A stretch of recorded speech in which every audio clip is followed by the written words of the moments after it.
بسم اللہ الرحمن الرحیم۔ آج سے ہزاروں سال قبل جزیرہ عرب کے جنوبی علاقوں میں یمن کے گرد و نواح میں ایک شہر آباد تھا جس کا نام سبا تھا، اور وہاں کے لوگوں کو قوم سبا کہہ کر پکارا جاتا تھا۔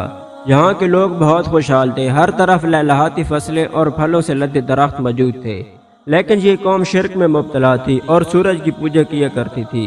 وہاں پر ایک ملکہ حکومت کیا کرتی تھی جسے بلقیس کے نام سے پکارا جاتا تھا۔ ملکہ بلقیس ایک قابل عورت تھی جس نے یمن پر 9 سال تک حکومت کی۔ دنیا کے بیشتر علاقوں میں جو تجارت ہوتی تھی وہ سبائیوں کے ہاتھ میں تھی، اسی وجہ سے یہ قوم دولت مند تھی۔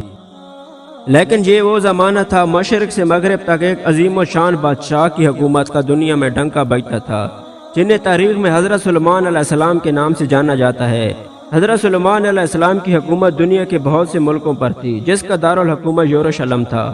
حضرت سلیمان علیہ السلام اللہ تعالیٰ کے ایک برگزیدہ نبی تھے جسے انسان، جن، پرند، ہواؤں اور جانوروں پر حکومت عطا کی گئی تھی۔ ایک دن حضرت سلیمان علیہ السلام نے دربار لگایا۔ اس دربار میں جن و انس، جانور اور پرندے سب کے سب دربار میں حاضر ہوئے، مگر ان میں سے ایک پرندہ ہدہد غائب تھا۔ حضرت سلیمان علیہ السلام نے پوچھا ہدہد کہاں ہے؟ جب وہ کہیں نظر نہ آیا تو آپ علیہ السلام نے فرمایا اگر وہ اپنی غیر حاضری کی کوئی مستند وجہ بیان نہ کر سکا تو اسے سخت سزا دی جائے گی اور اسے ذبح کر دیا جائے گا۔ اتنے میں ہدہد حاضر ہوا۔ آپ علیہ السلام نے ہدہد سے پوچھا کہ تم کہاں تھے؟ تو ہدہد نے بڑے ادب سے کہا اے اللہ کے نبی، میں اڑتے اڑتے ایک ایسے ملک میں جا پہنچا جہاں کے لوگ شرک میں مبتلا تھے۔ وہ لوگ سورج اور چاند کی پرستش کرتے ہیں اور اسے پوجتے ہیں۔ وہاں پر ایک ملکہ حکومت کرتی ہے جسے لوگ بلقیس کے نام سے پکارتے ہیں، اور وہ ایک بہت بڑے تخت پر بیٹھ کر حکومت کرتی ہے۔ حضرت سلیمان علیہ السلام نے فرمایا کہ اگر تمہاری بات سچ ہے تو میرا یہ خط اس ملکہ تک پہنچاؤ تاکہ وہ شرک سے باز آ جائے۔ خط پہنچانے کے بعد وہاں پر بیٹھ کر سنو کہ وہ کیا رد عمل اختیار کرتی ہے، اور پھر آ کر مجھے خبر دو۔ حضرت سلیمان علیہ السلام نے خط روانہ کیا جو کچھ یوں تھا: اللہ کے نام سے شروع جو بڑا مہربان اور رحم فرمانے والا ہے۔ یہ عزت والا خاص سلیمان ابن داؤد کی جانب سے ملکہ بلقیس کی طرف ہے۔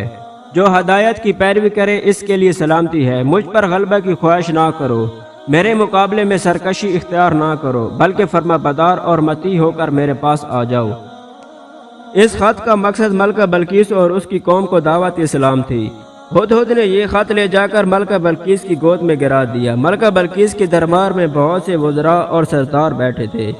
ملکہ بلقیس نے جب یہ خط پڑھا تو وہ غصے میں آ گئے اور کہنے لگے یہ ہماری توہین ہے۔ تو ان لوگوں نے اپنی طاقت اور اپنی جنگی مہارت کا اعلان و اظہار کر کے حضرت سلیمان علیہ السلام سے جنگ کا ارادہ ظاہر کیا۔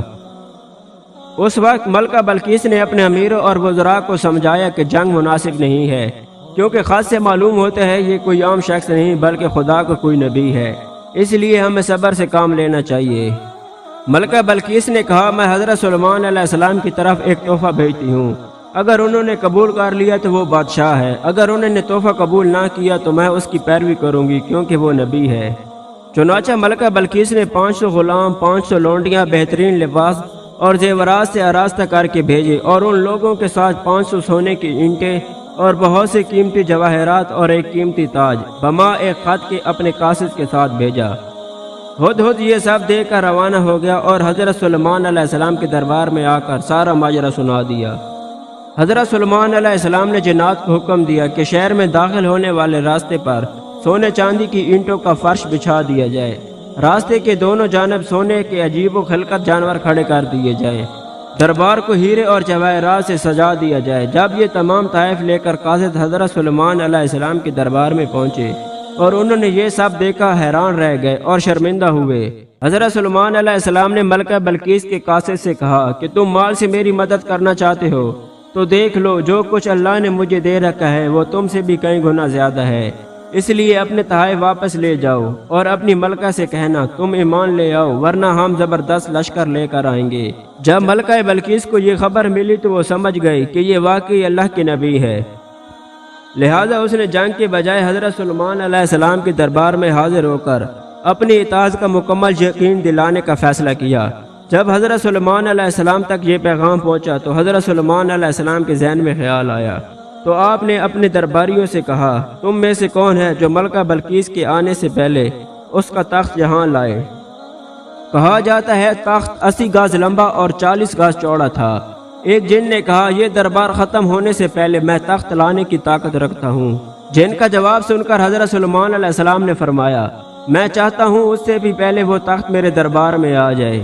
یہ سن کر آپ علیہ السلام کے وزیر حضرت آصف بن برقیہ نے، جو اسم اعظم جانتے تھے اور ایک باکرامت ولی تھے، انہوں نے حضرت سلیمان علیہ السلام سے عرض کیا حضور میں پلک چھپکنے سے پہلے وہ تخت لا سکتا ہوں۔ چنانچہ حضرت آصف بن برقیہ روحانی قوت سے ملکہ بلقیس کے تخت کو ملک سبا سے بیت المقدس تک حضرت سلیمان علیہ السلام کے محل میں کھینچ لیا، اور وہ تخت زمین کے نیچے نیچے چل کر لمحہ بھر میں یکدم حضرت سلیمان علیہ السلام کی کرسی کے قریب نمودار ہو گیا۔ تخت کو دیکھ کر حضرت سلیمان علیہ السلام نے یہ کہا یہ میرے رب کے فضل سے ہے، تاکہ مجھے آزمائے کہ میں شکر کرتا ہوں یا ناشکری، اور جو شکر کرے وہ اپنے بھلے کو شکر کرتا ہے، اور جو ناشکری کرے تو میرا رب بے پرواہ ہے، سب خوبیوں والا۔ جب قاصد نے واپس آ کر ملکہ بلقیس کو سارا ماجرا سنایا تو ملکہ بلقیس حضرت سلیمان علیہ السلام کے دربار میں حاضر ہو گئی، اور حضرت سلیمان علیہ السلام کا دربار اور یہاں کے عجائبات دیکھ کر اس کو یقین ہو گیا کہ حضرت سلیمان علیہ السلام اللہ تعالیٰ کے نبی ہیں۔ ملکہ بلقیس کے آنے سے پہلے حضرت سلیمان علیہ السلام نے ایک عمارت بنوانے کا حکم دیا جس کا فرش شیشے کا ہو، نیچے پانی جاری ہو، پانی میں مچھلیاں اور دوسرے آبی جانور ہوں۔ حضرت سلیمان علیہ السلام اس عمارت میں اپنے شاہی تخت پر جلوہ افروز تھے، اور شیشے کے نیچے سے پانی اپنی پوری آب و تاب سے بہہ رہا تھا، جبکہ اس کے اوپر شیشہ نظر نہیں آتا تھا۔ بلکہ اس کو اس محل میں لایا گیا۔ جب اس نے فرش کو دیکھا تو سمجھی کہ یہ پانی کا ایک حوض ہے، لہٰذا اپنی پنڈلیوں سے کپڑا اٹھا لیا۔ حضرت سلیمان علیہ السلام نے کہا یہ تو شیشے کا چکنا فرش ہے۔ تب وہ شرمندہ ہوئی اور بول اٹھی اے میرے پروردگار، میں سورج کی پوجا کر کے اپنے آپ پر ظلم کرتی رہی ہوں، اور اب میں نے حضرت سلیمان علیہ السلام کے ساتھ اللہ تعالیٰ کی اطاعت قبول کر لی ہے۔ لہذا بلقیس پر ظاہر ہو گیا کہ جس طرح وہ شیشے کے صحن کو پانی کے لہریں مارنے والا حوض سمجھ بیٹھی تھی، اس طرح اس نے اور اس کی قوم نے سورج کی چمک اور دمک دیکھ کر اسے معبود اور خدا سمجھ بیٹھے تھے۔ چنانچہ حضرت سلیمان علیہ السلام نے ملکہ بلقیس کو اپنے دین کی طرف دعوت دی، تو ملکہ بلقیس نے نہایت ہی اخلاص کے ساتھ اسلام قبول کر لیا۔ پھر حضرت سلیمان علیہ السلام نے ملکہ بلقیس سے نکاح کر کے اس کو اپنے محل میں رکھ لیا۔ میرے محترم عزیز دوستو، اللہ تعالیٰ آپ سب کا حامی و ناصر ہو، اور اللہ تعالیٰ آپ سب پر اپنا کرم اور فضل فرمائے رکھے، اور ہمارے چینل ورلڈ وائس کو ضرور سبسکرائب کریں۔